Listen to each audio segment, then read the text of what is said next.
নমস্কার বন্ধুরা, আমার চ্যানেলে তোমাদের সকলকে স্বাগত জানাই। আজ আমি রুই পোস্ত রান্না করব। আমি রুই মাছগুলোকে ধুয়ে পরিষ্কার করে নিয়েছি। এবার মাছগুলোর গায়ে ভালো করে নুন হলুদ মাখিয়ে নিচ্ছি।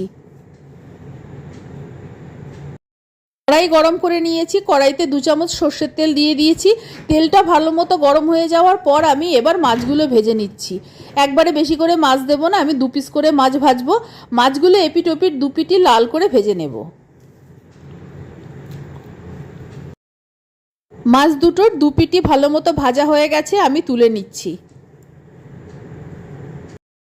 বাকি মাছগুলোও আমি এপিট ওপিট লাল করে ভেজে নিচ্ছি। রুই পোস্ত রান্নার জন্য আমি 4টে ছোট সাইজের পেঁয়াজ পাতলা করে কেটে নিয়েছি। আর নিয়েছি 2টো মাঝারি সাইজের টমেটো বেটে নিয়েছি।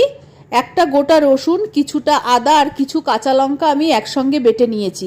এই সব আদা রসুন কাঁচা লঙ্কা বাটাটা আমার লাগবে না, আমি এখান থেকে 2 চামচ ব্যবহার করব। আমি আরেকটা মশলা তৈরি করে নিচ্ছি। 2 চামচ পোস্ত নিয়েছি, 10-12টা কাজু বাদাম নিয়েছি আর 1 চামচ সাদা সর্ষে নিয়েছি। পোস্তটা যতটা পরিমাণ নেব তার থেকে হাফ সর্ষে নেব। এবার এইগুলোকে আমি আগে শুকনো গুঁড়ো করে নেব, তারপর অল্প জল দিয়ে মিহি করে বেটে নেব।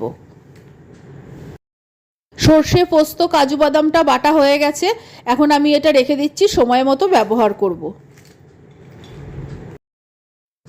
মাছ ভাজার তেলের মধ্যে আরও একটু সর্ষের তেল দিয়ে দিলাম। এবার তাতে আমি 1 চামচ কালো জিরে দিয়ে দিলাম। কালো জিরেটা একটু ভাজা হয়ে যাওয়ার পর কুচিয়ে রাখা পেঁয়াজ 4টে দিয়ে দিলাম। পেঁয়াজগুলো লাল করে ভেজে নেব। পেঁয়াজটা লাল করে ভাজা হয়ে গেছে। এখন আমি বেটে রাখা আদা রসুন কাঁচা লঙ্কা থেকে 2 চামচ আদা রসুন বাটা দিয়ে দিলাম। এই সময় আন্দাজ মতো নুন দিয়ে দিলাম। আদা রসুনের কাঁচা গন্ধটা চলে যাওয়া পর্যন্ত আমি ভেজে নেব। আদা রসুন বাটাটা ভালো মতো ভেজে নিয়েছি। এবার বেটে রাখা টমেটোটা দিয়ে দিলাম। টমেটো বাটার সঙ্গে আন্দাজ মতো হলুদ দিয়ে দিলাম। এবার মশলাটাকে ভালো মতো কষাতে শুরু করব। যতক্ষণ না পর্যন্ত মশলার ওপরে তেল ভেসে উঠছে মশলাটাকে কষাতে হবে, আর অবশ্যই ফ্লেমটা কমিয়ে বাড়িয়ে নিতে হবে। 5 থেকে 7 মিনিটের মধ্যে আমার মশলাটা ভালো মতো কষানো হয়ে গেছে। মশলাটা কড়াই থেকে ছেড়ে আসছে আর মশলার ওপরে তেলও ভেসে উঠেছে, মানে মশলা ভালোভাবে কষে গেছে। এবার কষানো মশলার মধ্যে সর্ষে পোস্ত আর কাজু বাদাম বাটাটা দিয়ে দিলাম। এবার গ্রাইন্ডারটা ধুয়ে খানিকটা জল দিয়ে দেব। গ্রাইন্ডারে লেগে থাকা পোস্তটা জল দিয়ে ধুয়ে আমি দিয়ে দিলাম। এবার সব উপকরণ নাড়াচাড়া করে ভালো মতো মিশিয়ে দিচ্ছি, তবে আরও একটু আমি জল দেব। আরও একটু জল দিয়ে সব কিছু মিশিয়ে দিলাম। এবার ফ্লেমটাকে হাই করে দিয়ে ঝোলটা ফুটে ওঠা পর্যন্ত আমি অপেক্ষা করব।